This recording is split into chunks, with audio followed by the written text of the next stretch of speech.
What's going on, everybody? Welcome back to another video. Today I'm going to be reviewing the Ninjago Quest for the Lost Powers book. This is going to be super sick, but I have to show you guys something first.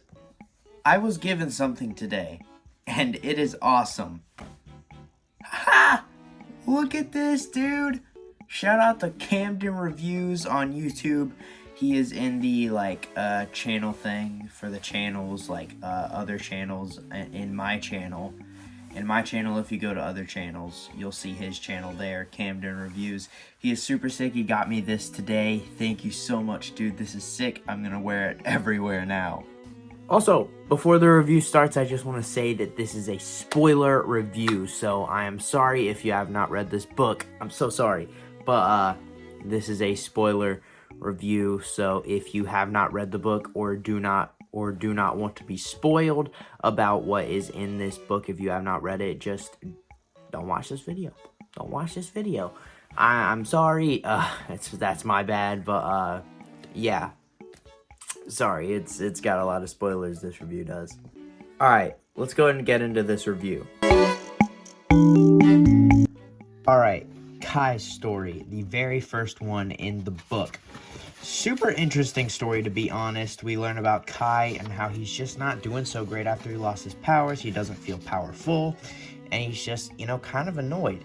And, he goes, he talks to Skylar about it and everything, and, is just talking to her about it. And then they figure out that the Fire Fang, that was a terrible voice crack, that the Fire Fang is still alive, and there is a group called the Fire Fiends worshipping, or under the command of Fire Fang. Now, this is where I really have trouble with this first story here. How is the Fire Fang back? I don't know how, I don't know why, but it's in a random village, so I don't know. I don't know how he's back. It doesn't really matter to me. But Kai, the story is not that he defeats Fire Fang and gets his powers back. The Fire Fang's power is now the Fire Fang's power, and he gets annoyed at Skylar for helping him. But basically the way he gets his powers back is he realizes that help is needed sometimes, and so he learns to not be so prideful and have accept help when it is needed, and he gets his powers back and defeats the Fire Fang. And then they they go after the story, they go and decide to go and fight some of the little evil street gangs that are in Ninjago ever since they lost their powers. So honestly, overall, the story was really good. A bit it was kind of interesting, the fact that the Fire Fang was back and everything, but the story was really good. The message was really good in that one. Honestly, Kai's story is really great. Now we have Zane's story. Zane's story was honestly the best in this book.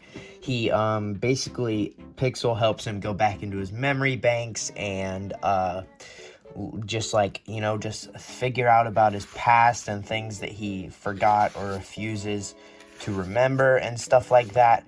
And basically just, face his past fears and stuff and just face his challenges. And then basically he starts going through his memories, and then he goes through the part that he's most troubled with, which is the Ice Emperor. He is super mad and just scared about himself and the bad things he did as the Ice Emperor.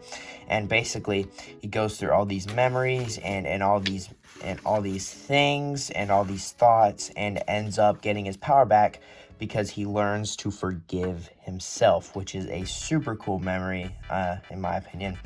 The entire story is just really good. It all does really well.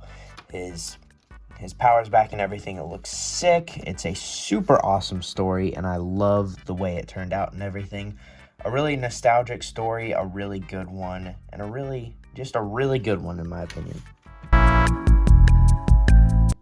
Now we have Cole's story, and Cole's story is the second out of the four in my opinion, in terms of ranking. I love that he has gone onto a farm to basically escape everything. We all kind of want to do that sometimes, but honestly, the story is just really good, and he, in the process of all this, after being visited by his father and everything, he's starting to just learn about, like, being grounded and stuff, and learning more about, like, his mother and all this. It just goes along really well while fighting these, like, Takanagi and stuff, which is a super good story.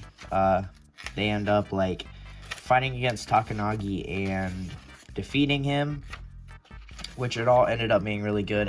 And when they stood up to Takanagi, Cole got his powers back because he realized the importance of being grounded, and it taught him that lesson and re-embraced his true potential, which helped him to get his powers back, which is super awesome. And so then he decides to go back to the monastery and everything. But honestly, this story was just really good, really awesome message and everything, and some really cool characters and stuff. Really cool characters we got to meet in there. Overall, it was a really awesome story, that one. Finally, we have Jay's, and Jay's is third in my opinion in terms of ranking. My ranking is Zane for first, Cole for second, Jay for third, and Kai for fourth. But Jay's is not that bad at all. He goes to a little resort with Nia just to escape everything, kind of like Cole did, you know, just like this resort where they can just kind of calm down and stuff. But Jay gets lost, because of course Jay does. And then he finds Unagami, who is looking for a hidden temple to help him get ideas for his new video game. They find the temple and everything, and in the process, Jay starts, you know, like learning a bit more about, you know, family isn't just biological, it is whoever cares for you. And he feels this disconnect with his biological family just the same way as he does with his powers. And it overall, after helping Unagami, and Unagami talking about, you know, family not being only biological, he starts, you know, learning that family is not just biological. And when he realizes this, when they are in the hidden temple, he unlocks his powers once again, which is super awesome. They then, the temple is collapsing, but he uses lightning powers to escape, and it ends up ending really well. It is a super awesome story there. Honestly, really good. All of the stories are really good. A really good message in that one too, and really good everything in that story. Overall, Quest for the Lost Powers was honestly such a good book. 4 really amazing stories with 4 really good messages in them as well. Really good art in there too. The drawing is really good writing. It all basically just turned out being a really, really good book in my opinion. But anyway, guys, that is just gonna about do it for this video. I hope you all enjoyed, and I hope you all have an absolutely amazing rest of your day, and I will see you in the next one. Subscribe!